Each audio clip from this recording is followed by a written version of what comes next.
वंदे लोकतिलकं शाश्वतवार्ताभिभूषणम् अमरकृत्युच्चारणं प्रबुद्धं लोकजीवनं प्रणय प्रमत्तयागदीपनं वन्दे जीवनं सत्पुरुषं ब्रह्ममार्गप्रदर्शकं प्रेम भक्ति विनायकं शांति स्वस्ति विधायकं आचार्यं प्रवरं नौमि। उपस्थित समस्त पांजधारी कर्मीगण, दादाओं, माँ, सबको मेरा आनंदित जय गुरु। परम प्रेममय श्री ठाकुर अनुकूल चंद्र जी का श्रीहस्त लिखित ग्रंथ सत्यानुसरण पाठ। निर्भर करो और साहस सहित अदम्य उत्साह से काम करते जाओ। लक्ष्य रखो तुमसे तुम्हारा अपना और दूसरे का किसी प्रकार का अमंगल ना हो। देखोगे सौभाग्य लक्ष्मी तुम्हारे घर में बंधी रहेगी। कहा गया है वीरभद्रा वसुंधरा, वो ठीक है। विश्वास, निर्भरता और आत्मत्याग, ये तीनों ही वीरत्व के लक्षण है। शांति शांति शांति। सत्संग के प्रारंभ में मैं श्रद्धा स्थिति माँ अगरतला से हमारे साथ जुड़ी है। मैं माँ को अनुरोध करता हूँ परम दयाल के श्री चरणों में अपना भजन प्रस्तुत करने के लिए। स्थिति माँ, जय गुरु। जय गुरु। आवाज जय आ गुरु। रही है? जी माँ जी। ओके।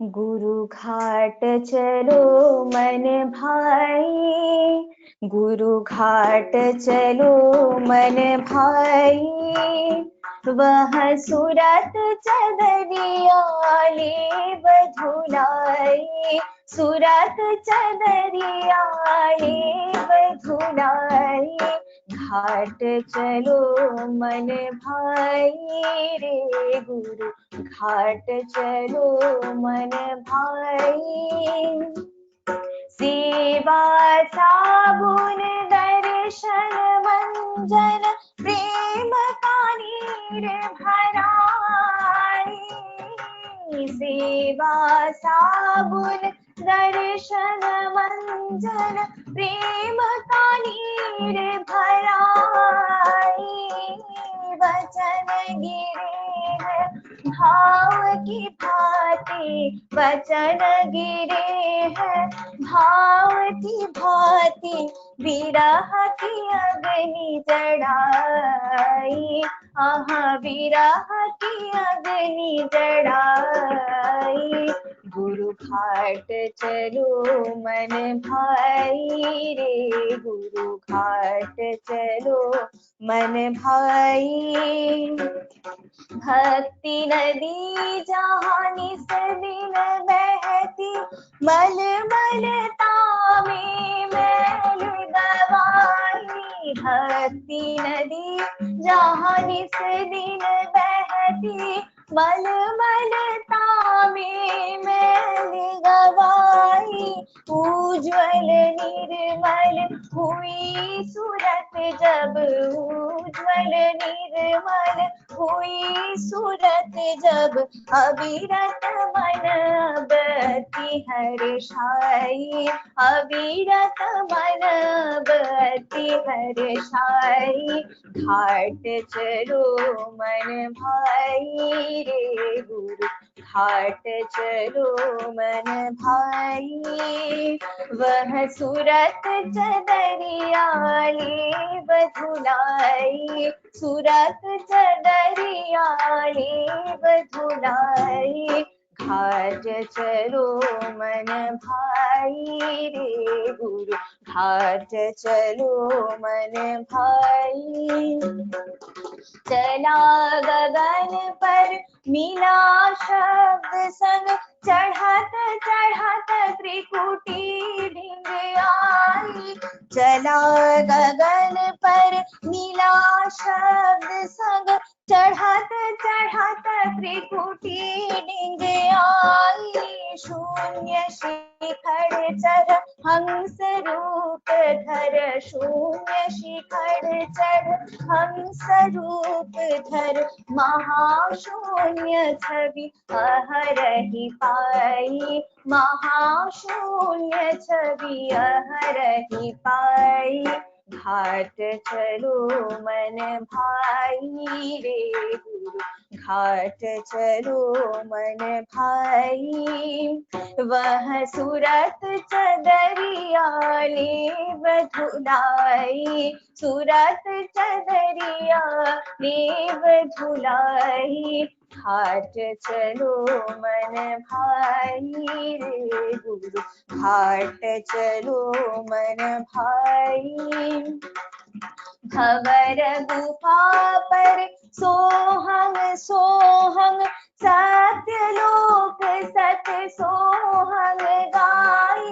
भवर गुफा पर सोहंग सोहंग सत्यलोक सत सोहंग गाई।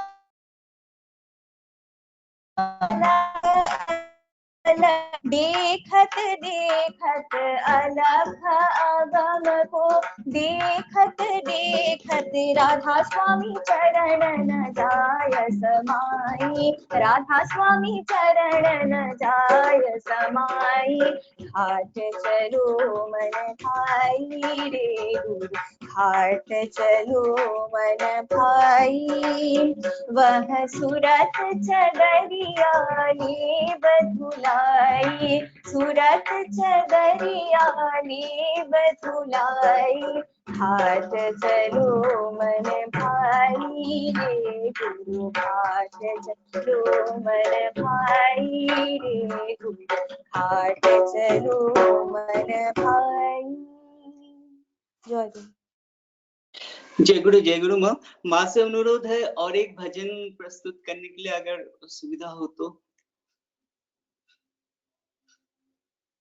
सेतु माँ हाँ 1 मिनट। हाँ माँ जय गुरु।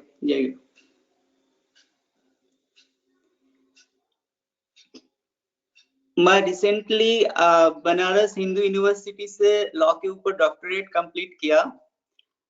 ये हमारे लिए सौभाग्य है। माँ हमारे साथ जुड़ी है। जय गुरु माँ। मैं सेकंड भजन कर रही हूँ। जी माँ।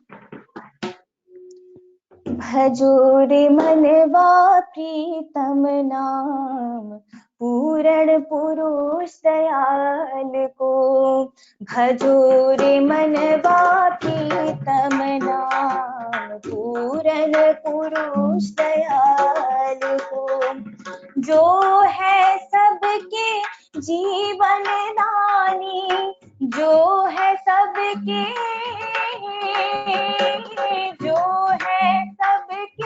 जीवन दानी ठाकुर परम दयाल को। भजो रे मनवा प्रीतम नाम पूरन पुरुष दयाल को। भजो रे मनवा प्रीतम नाम पूरण पुरुष दयाल को। मेरा मेरा जपता फिरता कोई हुआ ना अपना। मेरा मेरा जपता फिरता कोई हुआ ना अपना। मोह जगत में ऐसा लागा मोह जगत में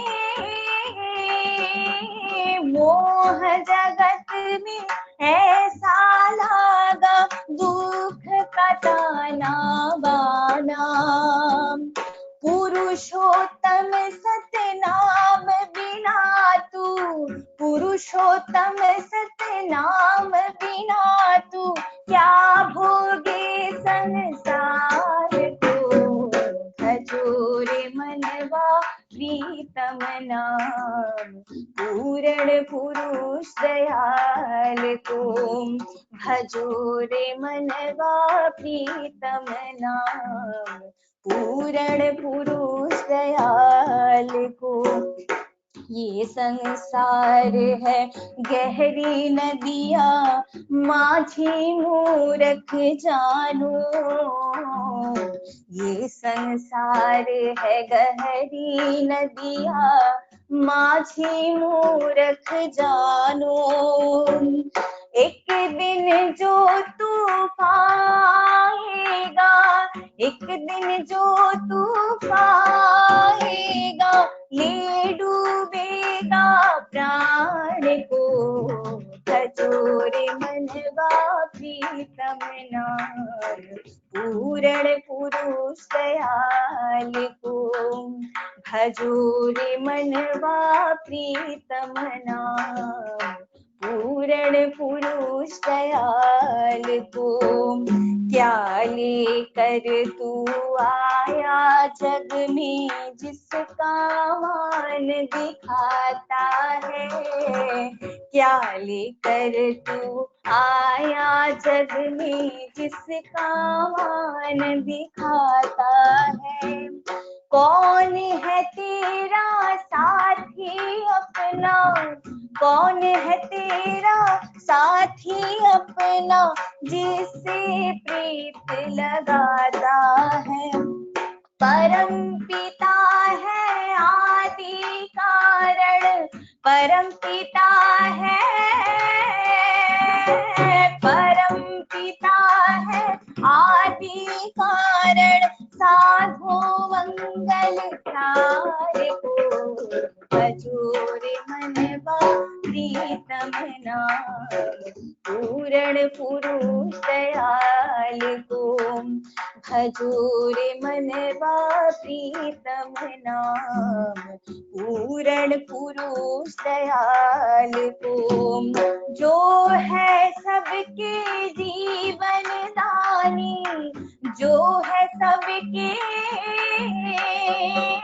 जो है सबके जीवन दानी, ठाकुर परम दयाल को, भजोरे मनवा प्रीतम नाम पूर्ण पुरुष दयाल को, भजोरे मनवा प्रीतम नाम पूर्ण पुरुष दयाल को, पूर्ण पुरुष दयाल को, पूर्ण पुरुष दयाल को।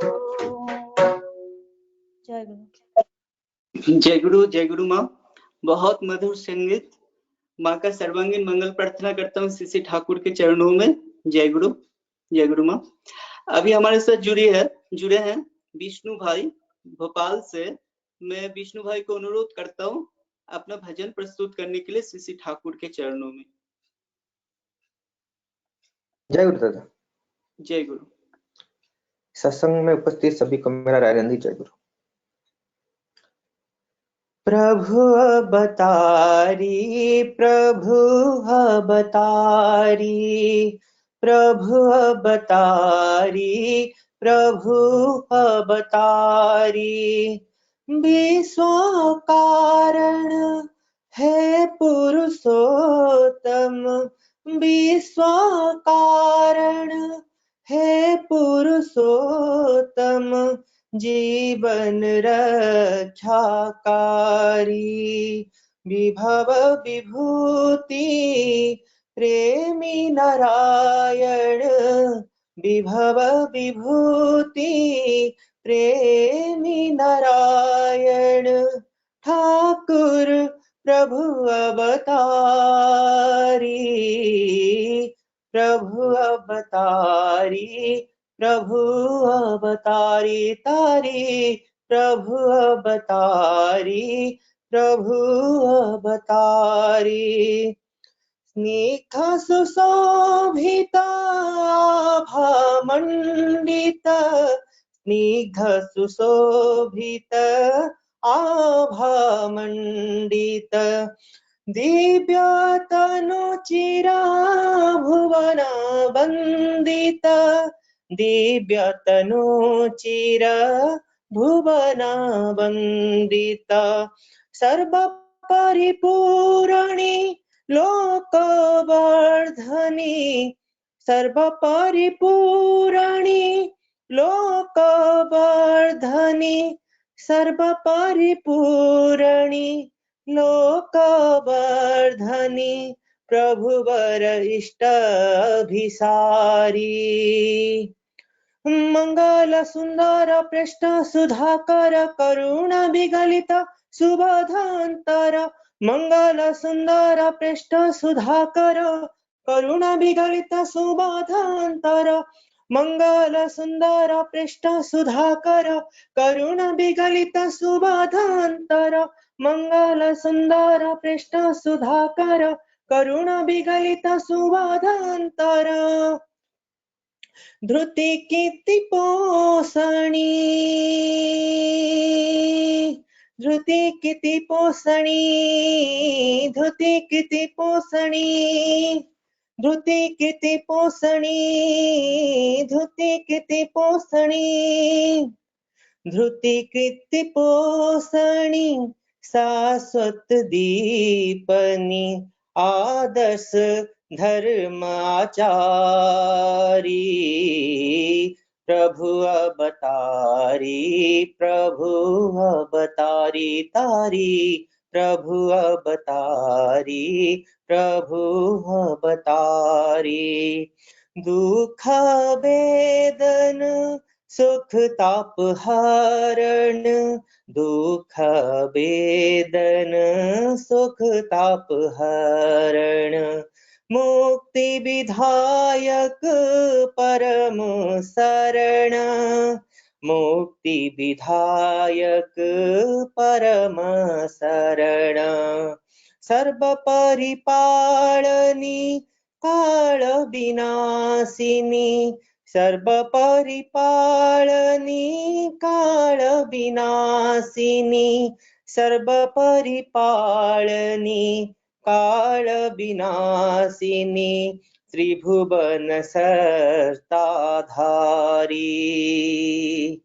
दीन दयामय अनंत आश्रय चरण प्रांत में दुरित सर्व भय दीन दयामय अनंत आश्रय चरण प्रांत में दुरित सर्व भय दीन दयामय अनंत आश्रय चरण प्रांत में दुरित सर्व भय दीन दयामय अनंत आश्रय चरण प्रांत में दुरित सर्व भय जीवन स्वामी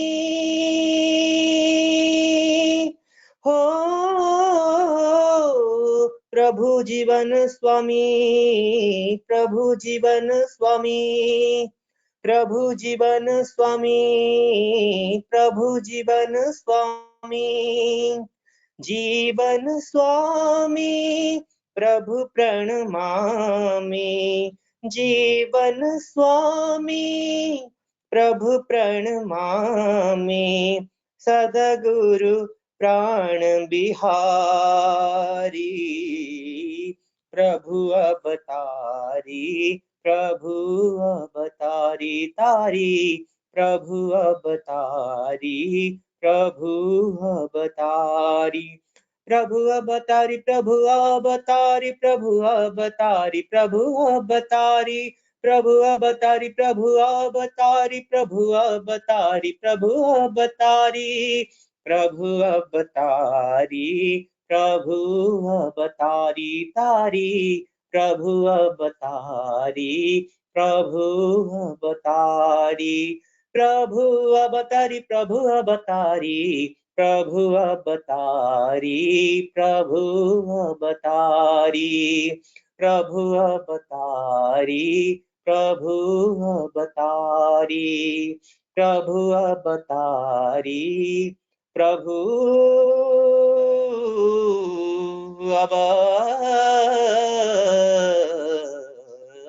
अवतारी। जय गुरु। जय गुरु। विष्णु भाई ने पुरुषोत्तम का जो गुण कीर्तन गाया संगीत के माध्यम से बहुत सुंदर। मैं विष्णु भाई का सर्वांगीण मंगल प्रार्थना करता हूँ श्री ठाकुर के चरणों में। जय गुरु।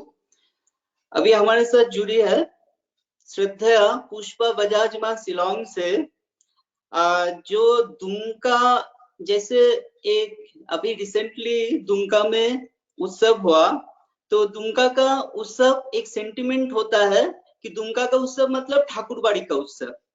उसी तरह शिलोंग परम पूज्य पद आचार्य देव सीसी दादा का बहुत मतलब प्यारा एक जगह है।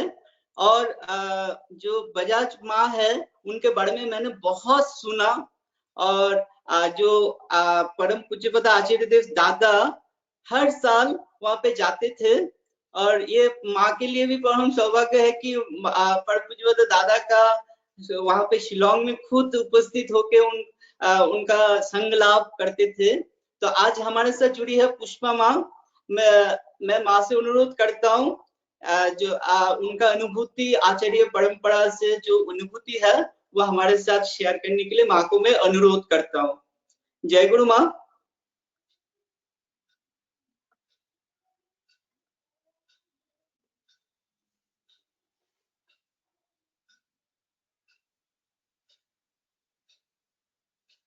माँ जय गुरु। मेरी आवाज? जी माँ जी जी, अगर पॉसिबल है तो माँ वीडियो शेयर कीजिएगा।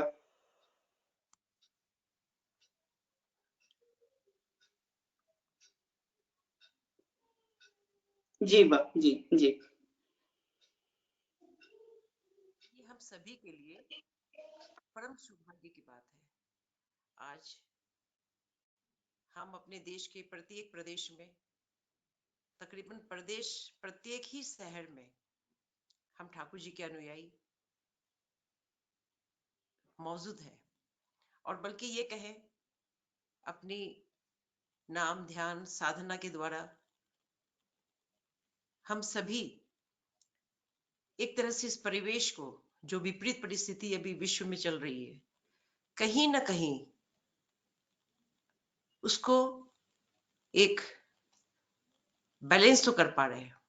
क्योंकि कभी कभी हम खुद देखते हैं, इतनी भयावह स्थिति हमारे देश में आ जाती है अचानक, और फिर धीरे धीरे संभलने लग जाती है। तो कोई तो अदृश्य शक्ति है जो सब कुछ नियंत्रित करती है। सिर्फ देश में ही क्यों, पूरे विश्व में ही हमारे सारे गुरु भाई बहन किस प्रकार रह रहे हैं। और जैसे हम रामायण की बात करें तो जिस समय विभीषण जी आते हैं श्री राम के पास, तो सहसा ही श्री राम जी पूछते हैं उनको कि हे तात, तुम उस लंका जैसे राक्षस कुल में, वहां पे जब सबकी तामसी बुद्धि है, वहां तुम अपने धर्म का निर्वाह कैसे करते थे? तो मेरे प्रिय भाई बहनों, हम सभी के लिए यह समस्या है। हम सभी जो इस समय एक युग परिवर्तन का समय चल रहा है, चारों तरफ निगेटिव वातावरण है, और हम सब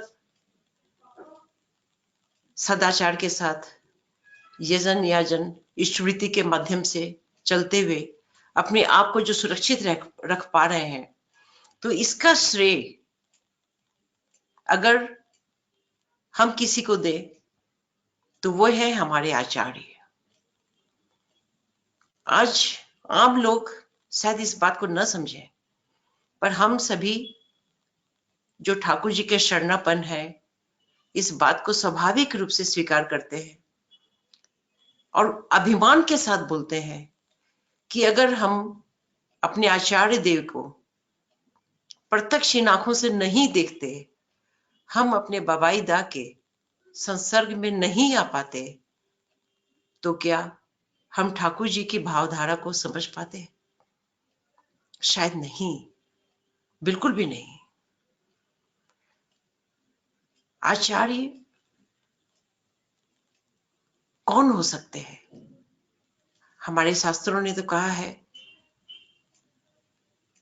कि आचार्य से बड़ा तो कौन है? कोई नहीं है। हम जब देखते हैं आचार्य की परंपरा हमारे देश में कितनी थी, जिस समय इतनी वृद्धावस्था में श्री राम जैसे पुत्र को पाया दशरथ जी ने, और विश्वामित्र जी बाल्यावस्था में ही एक राक्षस को मारने के लिए एक शिशु समान को किशोरावस्था में श्री रामचंद्र जी को लेने के लिए आ गए थे, तो दशरथ जी ना नहीं कर पाए। बिल्कुल भी मन नहीं था उनका, लेकिन वो ना नहीं कर पाए। ये है आचार्य परंपरा। वो ना करना ही चाहते थे कि उनके जो आचार्य थे विशिष्ट मुनि, उन्होंने उनको इशारा किया कि नहीं, आप इनको दे दीजिए। तो आचार्य परंपरा हमारे देश में हमेशा से थी। हम श्री रामचंद्र जी की बात करते हैं, वो तो सभी को मालूम है, लेकिन हम जब चाणक्य की बात करते हैं तो वो आचार्य थे।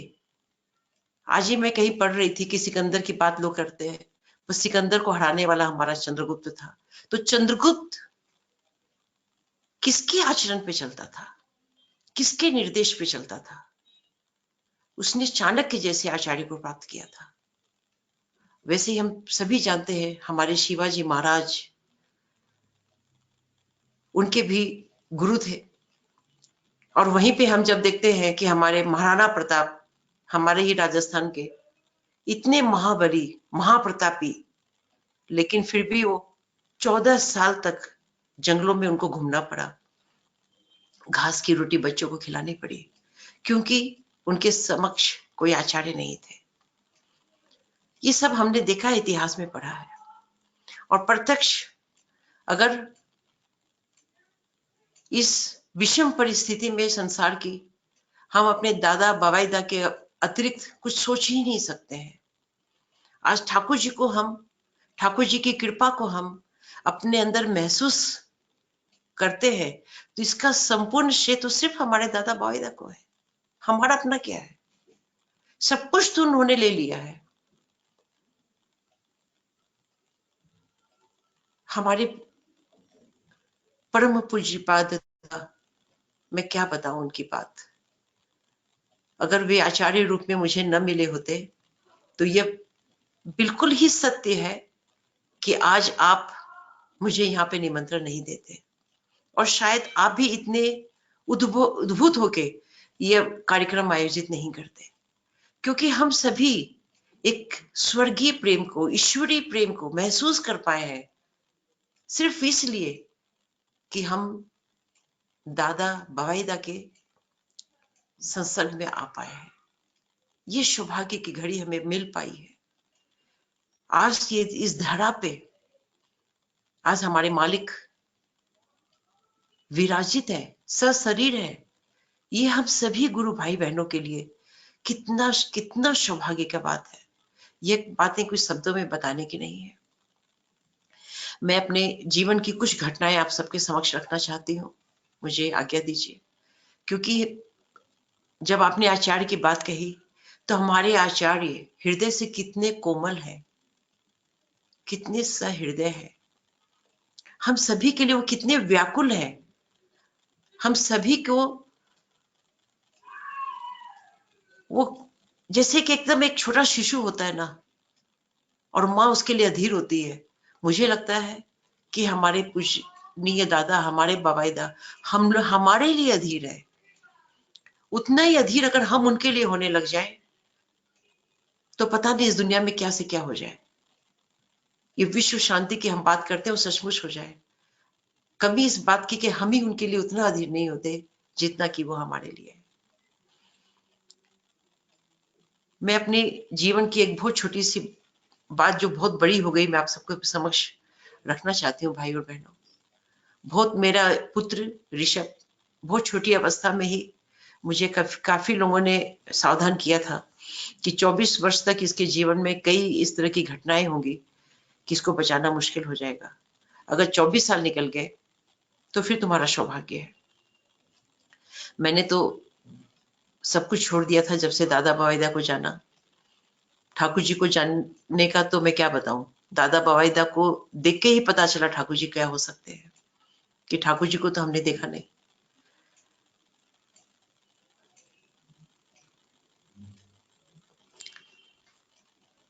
एक बार की बात है, जब मैंने दीक्षा ली ठाकुर जी की, तो हमारे जो एक गुरु भाई थे जिनके माध्यम से मैंने दीक्षा ली, मेरे प्रकाश दादा प्रकाश चंद्र झा, बहुत ही अच्छे विचारशील और साधना करने वाले व्यक्ति हैं। बहुत ही अच्छी तरह उन्होंने हमें समझा के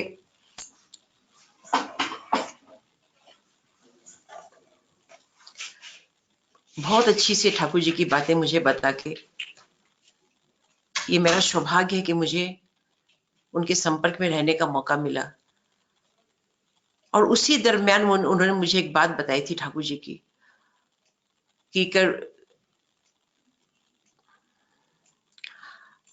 मैं शायद वो बातें बहुत लंबी हो जाएंगी, मैं आपको शॉर्ट में ही बताती हूँ। एक बार की बात है, हमारे बाबा इधर शिलोंग आए और मैं उनके लिए घड़ी लेके गई,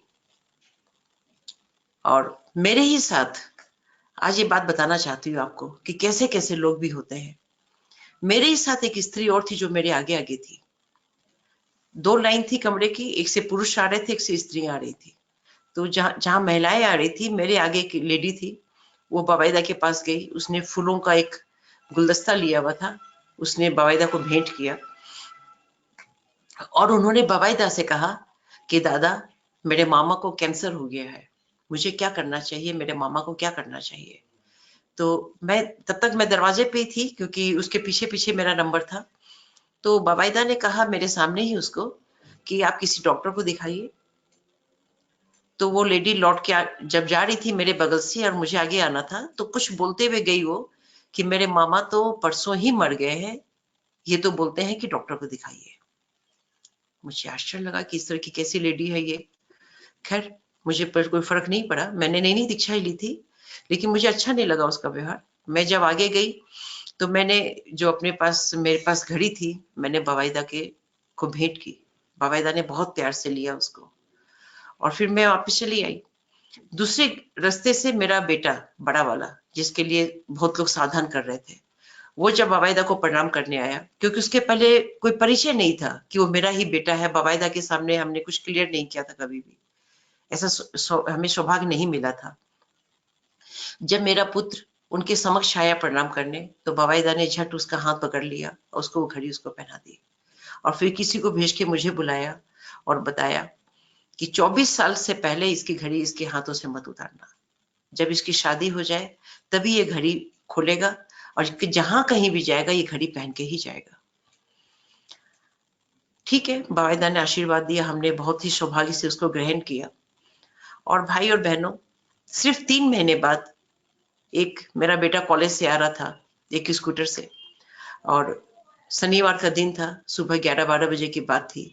अचानक 3 साइड से 3 बड़े कुत्ते, एकदम काले काले कुत्ते, जैसे कोई महाकाल हो, कोई काल का रूप हो, उसकी स्कूटर पे वो तेजी से उतर रहा है। पहाड़ी जगह है हमारी, वो नीचे की तरफ ढलान में उसकी स्कूटर आ रही है, और तीनों कुत्ते उसके ऊपर झपट पड़े, स्कूटर के ऊपर ही, और उसकी स्कूटर एकदम वो गिर गया और स्कूटर एकदम रोल होके उसके ऊपर ही आके गिरी, और जहां वो गिरा उसके नीचे रोड था, कोई सड़क बन रही थी, और रोड पे जहां वो गिरा, उसका हाथ जहां गिरा उसके नीचे घड़ी का बेल्ट, और ऊपर से आके स्कूटर उसके हाथ पे गिरी।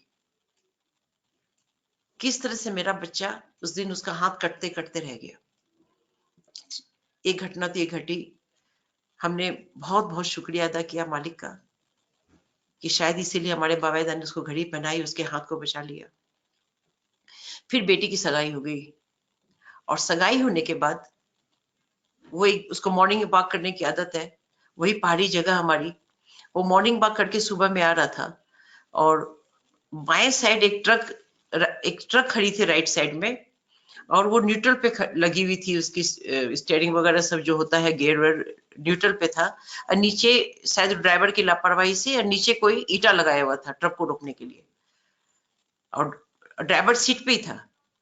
और मेरा बेटा जब ट्रक के सामने से नीचे आने लग गया, ढलान थी, तो पता नहीं कैसे वो ट्रक अचानक चलने लग गई, शायद वो ईटा निकल गया होगा, और आगे उसने मेरे बेटे के ऊपर जैसे धक्का सा दिया, मेरा बेटा गिर गया। उसने बाद में मुझे बताया कि मुझे लग रहा है कि ट्रक का चक्का मेरे ऊपर चढ़ रहा है, और मुझे लगा कि मैं तो गया, खाली मैं ठाकुर मेरे मुख से निकला, और फिर क्या हुआ उसे मालूम नहीं। कैसे वो बच्चा रोल होके राइट साइड नाला में गिर गया, कौन उसको रोल किया नहीं मालूम, और वो ट्रक ड्राइवर ने जैसे तैसे स्टीयरिंग को कंट्रोल किया। ट्रक लेफ्ट साइड में एक हनुमान मंदिर पड़ता है हमारे यहाँ, हनुमान मंदिर की दीवार पे जाके ट्रक जोर से भिड़ी, और सामने की तरफ से एक स्त्री चली आ रही थी। देखिए कितना बड़ा संजोग, वो स्त्री और हनुमान मंदिर की दीवार और ट्रक के बीच में स्त्री आई और वहीं पे दब के मर गई। क्या बताऊं मैं, जो ट्रक मेरे बच्चे को ठोकर मार चुकी थी, मेरा बच्चा गिर चुका था, वो तो रोल होके नाला में चला गया, और सामने की जो पीठ में मरी, जो सामने से कोई लेडी आ रही है रोड के दूसरी तरफ, वो ट्रक को नहीं देखी और दीवार और ट्रक के बीच में चिपक के मर गई।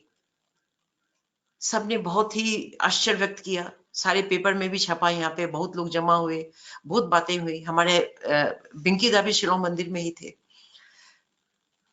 बहुत लोगों ने कहा कि पुष्पा तुम्हारे तो बेटे को ठाकुर जी ने बचा लिया, साक्षात रूप में बचा लिया। मैं सोचती रही, मैं बिंकी दा के पास गई कि दादा ये कैसे हुआ? मेरे बेटे का तो बहुत बचपन से सुना हुआ मैंने कि मृत्यु योग था, ये कैसे हुआ? वहां पे मृत्यु तो थी दादा, नहीं तो स्त्री कैसे मरती? क्या हुआ दादा, ये मुझे प्लीज मुझे बताइए। बिंकी दा ने मुझे बताया, ये इष्ट वृत्ति है, इसलिए ठाकुर बोलते हैं कि इष्ट वृत्ति करो।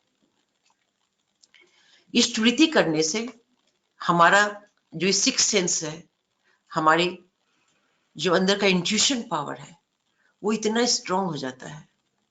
बिंकी दा ने कहा कि आपके बेटे को भी ये पता नहीं चला, जैसे वो गिरा उसको लगा कि बड़े बड़े चक्के ट्रक के उसके ऊपर चढ़ रहे हैं, उसके दिमाग ने उसको कमांड दिया कि तुम रोल हो जाओ, वो हो गया। उसके मन को भी पता नहीं चला, अब वो रोल हो गया। बोले इतनी सूक्ष्म प्रक्रिया हमारे शरीर के अंदर चलती है। अगर सही सही इष्टवृत्ति हो तो मनुष्य बड़े से बड़े आपद को, बड़े से बड़े विपद को पार कर सकता है। और इसके पहले मैं आपको बताऊं क्या हुआ था कि कलकत्ता में बहुत ही बड़ा एक स्टेडियम में प्रोग्राम था।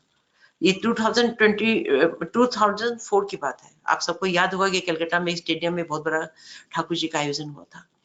तो जिस समय पुजवर दादा गाड़ी में बैठने लग गए स्टेडियम से निकल के, उसी समय हमारे शिलोंग के विप्लुदा है, उनको दादा ने कहा, पूछा अचानक कि पुष्पा माँ का परिवार कैसा है? तो उन्होंने कहा था ऐसा कुछ कुछ घटना तो घटती रहती है घर में, लेकिन फिर भी ठीक है। तो उन्होंने उसी समय कहा कि नहीं, उनको बोलो कि कुछ बड़ी घटना घटने वाली है और निरंतर मंदिर में जाएगा। और क्या बताऊं, उस समय ऐसी विप्लुदा ने मुझे आके भी बताया, पर संजोग से मैं 15 दिन तक मंदिर नहीं जा पाई।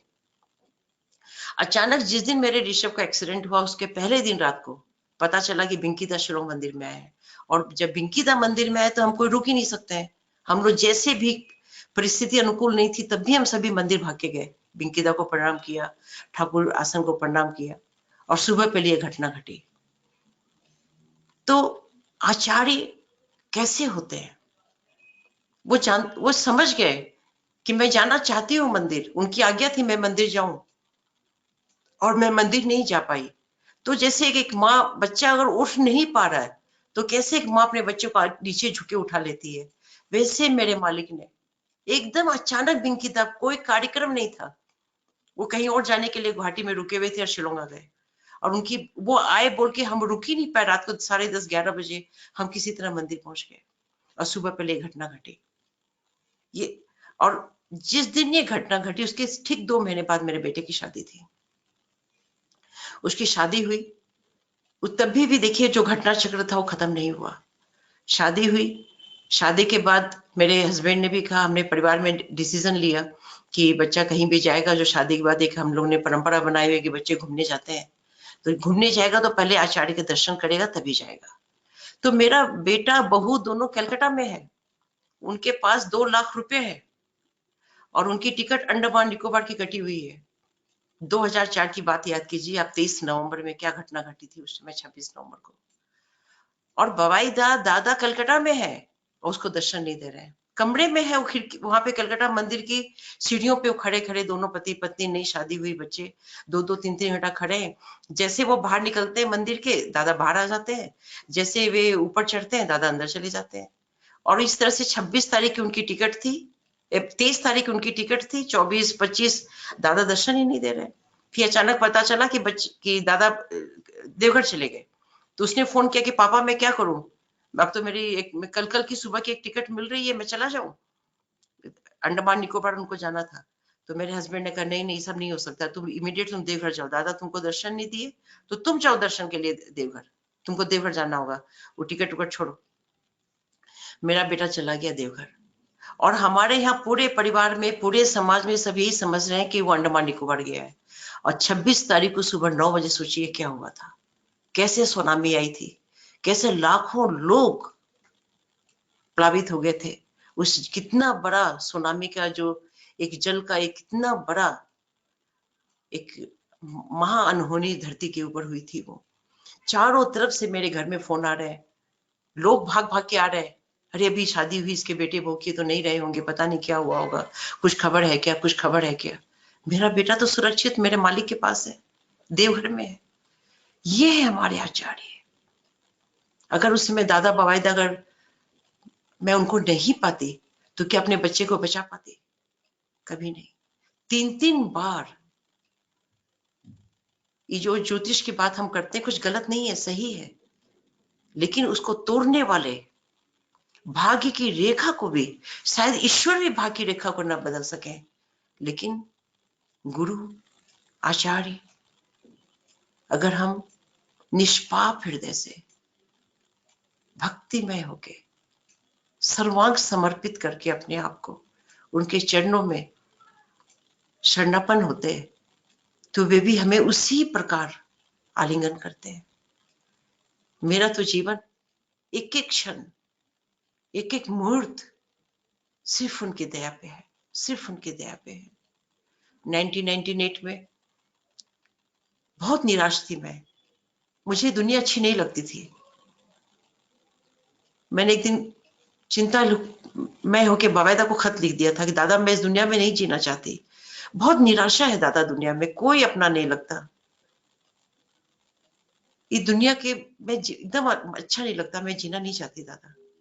तो बवाईदा ने मुझे उसी समय 28 जुलाई शाम को 7:40 पर मेरे को खबर की थी कलकत्ता से गुरु भाई ने कि बवाईदा कह रहे हैं आप शुभम नाम से एक संस्था प्रारंभ कीजिए और दूसरों के मंगल के लिए कार्य कीजिए।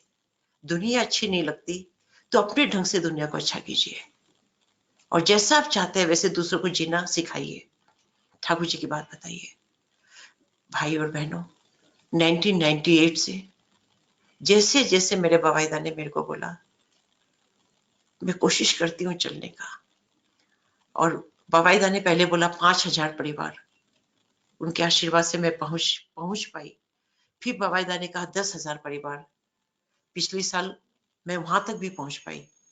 फिर अब बवाईदा कह रहे कि एकदम फ्लड के जैसे चारों तरफ फैल जाओ। तो उनका ही ये समर्पण, उनका ही ये शुभम नाम की जो संस्था है मेरी, आज दादा बवाईदा की इच्छा से ही आज प्रधानमंत्री मोदी जी भी जब शिलोंग आए तो मुझे बुलाया उन्होंने और उसको अपनी राष्ट्रीय नीति से मेरी संस्था को जोड़ा। मैं क्या बताऊं क्या क्या हुआ, शब्द नहीं है मेरे पास। और जब मैं देवघर गई तो मैंने ऐसे तो सोचा भी नहीं कि दादा मुझसे इस तरह के प्रश्न करेंगे। मैं दूरी थी। गौरदा बोलते हैं जल्दी आइए, दादा बोलते हैं मोदी जी के साथ जो अपनी फोटो वो दिखाइए। मैं तो सोच भी नहीं सकती, मैं क्यों फोटो लेके जाऊंगी मोदी जी, मैंने इतना क्या बड़ा काम किया है कि मैं मोदी जी क्या है, मैं तो अपने हजारों लाखों करोड़ों मोदी कुछ नहीं मेरे ठाकुर के सामने। मेरा ठाकुर से बड़ा मेरे को कौन मोहित कर सकता है? मैं कहाँ आकर्षित हो सकती हूँ अपने ठाकुर को छोड़ के, अपने दादा बवाईदा को छोड़ के। लेकिन दादा कह रहे हैं अरे गुरु जो चाहता है वो दिखाता नहीं है। मैं तो नाथ मंडप में एकदम आश्चर्यचकित रह गई। अरे मेरी गुरु की इच्छा कि मैं फोटो दिखाऊं, मेरे पास तो फोटो नहीं है। फिर मैंने तुरंत अपने बेटे को मैसेज किया, वहीं पे बैठे बैठे उसने कहीं से ढूंढ ढूंढ के फोटो मैसेज करके मेरे को भेजी व्हाट्सएप करके। फिर मैंने गौरदा को दिया, गौरदा ने दादा को दिखाया। मैं आश्चर्यचकित रह गई। दादा मोबाइल से फोटो को ऐसे बड़ा कर करके देख रहे हैं। ये क्या प्यार है, ये कौन है, ये क्या इस लोक के हैं? हमने रामचरितमानस में हम सबने पढ़ा है, वाल्मीकि जी कहते हैं चिदानंद में देह तुम्हारी विगत विकार जाने अधिकारी। तो ये चिदानंद देह है, ये साधारण देह नहीं है। हमारे दादा बवाईदा को ये मानव वाले शरीर नहीं है, ये अलौकिक पुरुष है, अलौकिक। हम जितना अधिक इस चीज को महसूस करेंगे, उस नाम को जो सतनाम हमें मिला है दीक्षा के समय, जितना अधिक अपने अंदर हम दृढ़ता के साथ, समर्पण के साथ एक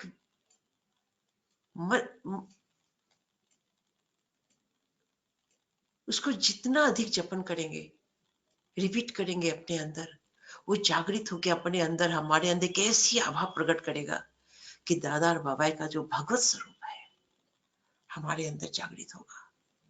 और कोई कारण नहीं है उनको अपने अंदर महसूस करने का, सिर्फ एक नाम, ये इष्ट वृत्ति, ये नाम और इष्ट वृत्ति अगर हम ठीक ठीक करें ना, तो यजन और याजन सहज भाव में हम कर पाएंगे। और सदाचार की तो फिर चिंता ही हमें नहीं करनी है। ये 5 नीति, 5 नियम जो ठाकुर जी ने हमें बताया, यजन, याजन, इष्ट वृत्ति, स्वस्तनी, सदाचार, इन सबके पीछे जो मूल है वो है सतनाम। ये सक्सेस की है हमारी, जो हमें दीक्षा के समय मिली। इस धरती के ऊपर दीक्षा के अतिरिक्त और क्या है? मैं तो आश्चर्यचकित रह जाती हूँ कि ये लोग जो बाहरी दुनिया के हैं कैसे जीते हैं, या फिर वे लोग जो दीक्षा लेके भी इस महा सौभाग्य को प्राप्त पूरा रूप में नहीं कर पाते हैं। इस महासतनाम का, महानाम का जो महत्व है, उसको जितना देना चाहिए था दे नहीं पाते हैं। हम प्रतिदिन तो गाते हैं कि यह नाम निज नाम है, मन अपने धर ले। तो मन के अंदर जागृत करना है। जागृत एक्चुअल में मन के अंदर तो है ही वो, लेकिन उसको अपने अंदर उसकी अनुभूति को जागृत करना है। जितना अधिक हम उसको जागृत करेंगे, उतना ही हमारा ऑरा अपने अंदर से बढ़ेगा और हम उस ईश्वरीय ऑरा के समक्ष जाने के काबिल हो पाएंगे। एक बार मुझे याद आता है कि गुवाहाटी में आचार्य देव बैठे थे आसन पे, और बबाईदा आचार्य भवन जहां पे है वहां पे खड़े थे, और हम जैसे 4-5 लोग भी वहां खड़े थे। अचानक बबाईदा ने मेरे को देखा, मुस्कुराकर बोला कि देखिए दीदी, वो बाबा वहां बैठे हैं ना, वहां बहुत से लोग बैठे हैं और सभी के मन में है कि कुछ मिले, लेकिन वो ये नहीं जानते कि कैसे मिले। अरे वे तो सारा संसार, सारा ब्रह्मांड उनको देने आए हैं, पर लोग लेना ही नहीं जानते। बबाईदा ने बहुत ही मुस्कुरा के कहा था। तो सच में हम लोग आज ठाकुर, आज हमारे दादा बबाईदा हमें क्या देना चाहते हैं हम जानते नहीं, हमें लेना नहीं आता। बहुत छोटी सोच है हमारी, और इसको अगर बड़ा करना है, अपने विजन को बड़ा करना है, तो एकमात्र नाम है ये। हम जितना नाम करेंगे, जितना ज्यादा नाम करेंगे, उतना ही हमारी सारी सेल्स हमें सपोर्ट करेंगे और अपने जीवन के जो एम है हमारा, उसको हम पा सकेंगे। आप सबको याद होगा, आप लोगों ने भी सुना होगा, शंकर भगवान कहते हैं पार्वती से एक बार स्कंद पुराण में कि कृपा कहां से होती है, आओ उसका मनन करें। ये संस्कृत के श्लोक है जो मुझे याद नहीं है, अर्थ इसका हिंदी में इस प्रकार से है कि कृपा कहां से होती है, हे पार्वती आओ उसका मनन करें। भगवान शंकर भी कहते हैं कि कृपा कहां से होती है। तो भाई और बहनों, हम लोग यहाँ बैठ के चिंतन करते हैं कि दादा बाबा ने कृपा की, हमारे ठाकुर ने कृपा की, पर ये कृपा कहां से होती है, कहां से आती है कृपा, कौन से मार्ग से आती है, कौन सा वो रास्ता है, कौन सा वो पथ है, कौन सा वो मार्ग है जहां से कृपा आती है। हम उसका चिंतन करें, हम महसूस करें, यही तो हमारा ठाकुर है, यही तो हमारा सतनाम है, यही तो ईश्वरी मार्ग है, यही तो अध्यात्म है, यही तो ब्रह्मांड है, यही तो परम ब्रह्म है। हम गाते हैं ना, ओम ब्रह्म परब्रह्म कुल मालिक राधा स्वामी। तो ये अनुभूति ही तो है जिसको हम अपने अंदर इस शरीर रहते रहते ही जागृत कर सकते हैं। जिस दिन ये आत्मा इस शरीर से निकल जाएगी, क्या संभव होगा? बहुत कम समय हम सबके पास, नहीं है समय, नहीं जानते हम कब क्या होगा। बस जितना अधिक एक एक क्षण का उपयोग करें, क्षण क्षण में हम उस अष्पा जाप को अपने अंदर जागृत कर ले। हमारे मालिक, हमारे प्रभु तो इतने बड़े दातार हैं, वो देते देते वे तो देना ही चाहते हैं। हमें अपने दामन को बड़ा करना है। हम छोटा सा दामन लेके बैठे हैं, अपना दामन बड़ा करें। अपनी आचार्य देव की मैं क्या मैं करूं, क्या गुणगान करूं। करोड़ों सरस्वती, इस समुद्र का संपूर्ण जल भी स्याही बन के अगर उनके बारे में लिखना चाहे तो लिख ना सके, मां सरस्वती भी गुणगान न कर सके, तो आप और मैं तो बहुत मामूली लोग हैं। बस ये सौभाग्य हमारा कि सूक्ष्म, इस स्थूल दृष्टि से हम अपने मालिक को देखते हैं। बस यही प्रयास करना है कि अंदर की सूक्ष्म दृष्टि से भी अपने प्रभु को अपने अंदर देखें। हम सब सुनते हैं, कहते हैं कि हमारे आचार्य देव, हमारे बाबाईदा अंतर्यामी है। तो अंतर्यामी किसे कहते हैं? अंतर्यामी तो वो है ना जो अंतर में रहता है। जो अंतर में रहता है वो उसको हम पे क्षण क्षण महसूस होना चाहिए। श्वास प्रश्वास हमें महसूस होना चाहिए कि अपने अंदर में है। बस हमारा ये एहसास, हमारी अनुभूति हमारे अंदर बढ़ती रहे, हम सभी के अंदर बढ़ती रहे, हम सब जो यहाँ बैठे हैं हम सबके अंदर बढ़ती रहे। ये प्रार्थना करती हूँ मैं अपने आचार्य देव से, अपने बाबाईदा से, अपने श्री बौरदा से, अपने ठाकुर जी से, अपनी बौरमा से, और आप सभी के मंगल की कामना करते हुए अपनी बात को समाप्त करती हूँ। जय गुरु। जय गुरु। जय गुरु माँ, अद्भुत अनुभूति, बाक शून्य कर दिया आपने। कोई शब्द नहीं है मेरे पास। एक बार मैं फिलैंथ्रोपी ऑफिस के सामने मैं परम पूज्यपद आचार्य देव सीसी दादा का वेट कर रहा था। नाट मंडप परम पूज्यपद आचार्य देव सीसी दादा आएंगे तो मैं वेट कर रहा था। तो अचानक देखा दादा जो सीढ़ी से उतरते हैं वो भी देखने लायक है। जो उनका चलने का जो ढंग है, उनका जो एक ओवरऑल बॉडी, जो एक जो विजन है वो अद्भुत। ऐसा लगता है कि जो देखते ही जाए। तो परम पूज्य आचार्य दादा आए तो मैं दौड़ लगा के नाट मंडप में पहुंचा और मैंने प्रणाम किया। थोड़ा सा ठंड का मौसम था तो आचार्य देव दादा ने मुझसे पूछा ठंडा लग जाए ना, तो मैंने बोला नहीं, हल्का। तो ऐसे मुस्कुराया और ऐसे सिरला, वो अभी भी मुझे मोहित करता है उसका चिंता जब मैं करता हूँ। ये सचमुच हम लोग एक इतिहास का एक इतिहास जो है, आज से बहुत सालों बाद जब हम फिर आएंगे इस धरती में प्रभु के दया से, तो हम इस समय का जो दर्शन हम लोगों को प्राप्त हो रहा है वो एक इतिहास है। और माँ का अनुभूति एक अद्भुत अनुभूति है। परम दयाल से मैं माँ का सर्वांगीण मंगल प्रार्थना करता हूँ श्री ठाकुर के चरणों में। जय गुरु माँ, जय गुरु।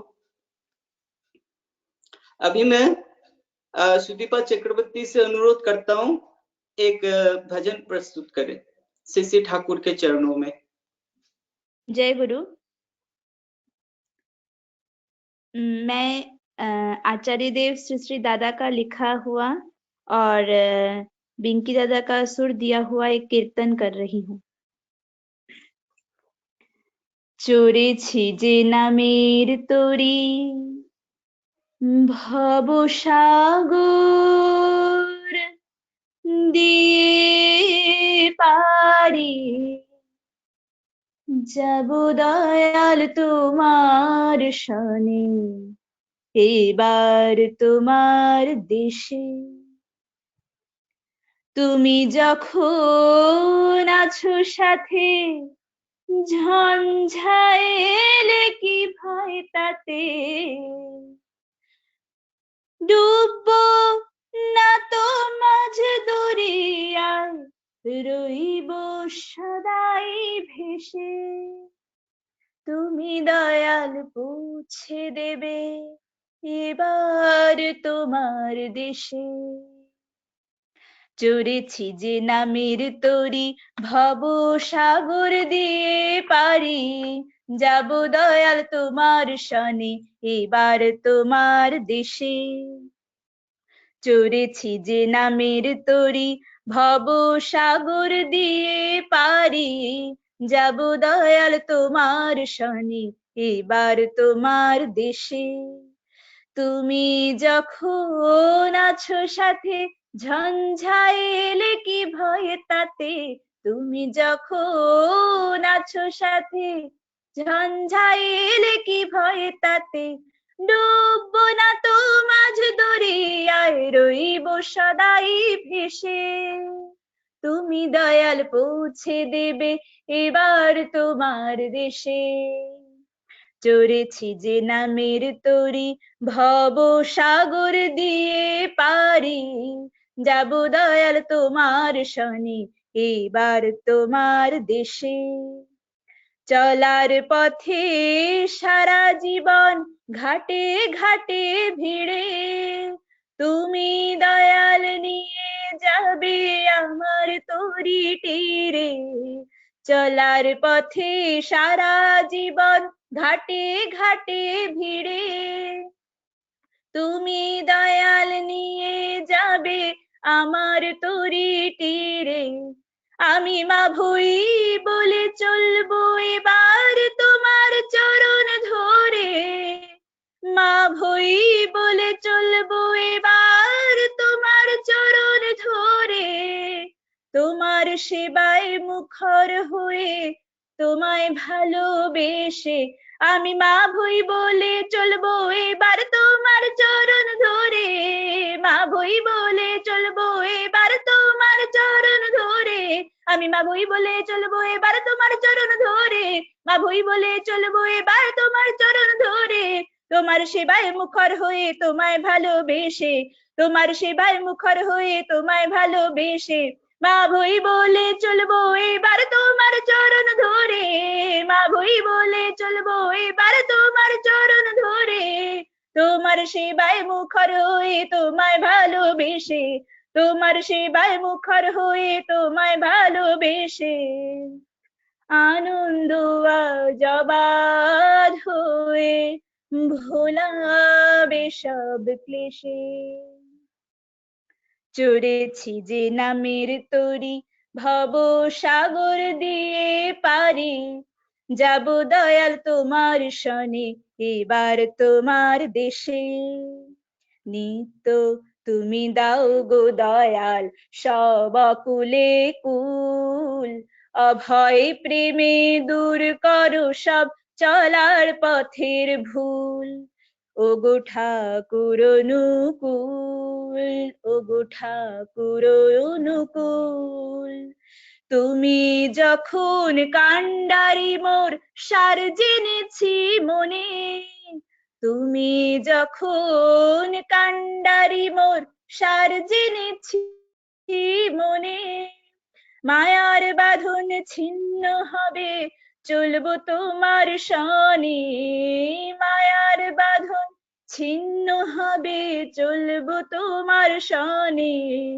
তুমি যখন কান্ডারি মোর সার জেনেছি মনে মায়ার বাঁধন ছিন্ন হবে চলবো তোমার শনে বর্ধনাতে জাগবে জীবন ভুলে সকল ত্রাসে বর্ধনাতে জাগবে জীবন ভুলে সকল ত্রাসে মুক্ত অবাধ চলায় শান্তি স্বস্তি উঠে হেসে মুক্ত অবাধ চলায় শান্তি স্বস্তি উঠে হেসে বর্ধনাতে জাগবে জীবন ভুলে সকল ত্রাসে বর্ধনাতে জাগবে জীবন ভুলে সকল ত্রাসে বর্ধনাতে জাগবে জীবন ভুলে সকল ত্রাসে বর্ধনাতে জাগবে জীবন ভুলে সকল ত্রাসে মুক্ত অবাধ চলায় শান্তি স্বস্তি উঠে হেসে মুক্ত অবাধ চলায় শান্তি স্বস্তি উঠে হেসে বর্ধনাতে জাগবে জীবন ভুলে সকল ত্রাসে বর্ধনাতে জাগবে জীবন ভুলে সকল ত্রাসে মুক্ত অবাধ চলায় শান্তি স্বস্তি উঠে হেসে মুক্ত অবাধ চলায় শান্তি স্বস্তি উঠে হেসে ভরবে পরাণ নবীর আশায় তোমায় ভালোবেসে। চড়েছি যে নামের তরি ভব সাগর দিয়ে পারি, যাব দয়াল তোমার শনে এবার তোমার দেশে। তুমি যখন আছো সাথে ঝঞ্ঝা এলে কি ভয় তাতে, তুমি যখন আছো সাথে ঝঞ্ঝা এলে কি ভয় তাতে, ডুববো না তো মাঝ দরিয়ায়, রইব সদাই ভেসে। তুমি দয়াল পৌঁছে দেবে এবার তোমার দেশে। চড়েছি যে নামের তরি ভব সাগর দিয়ে পারি, যাব দয়াল তোমার শনে এবার তোমার দেশে।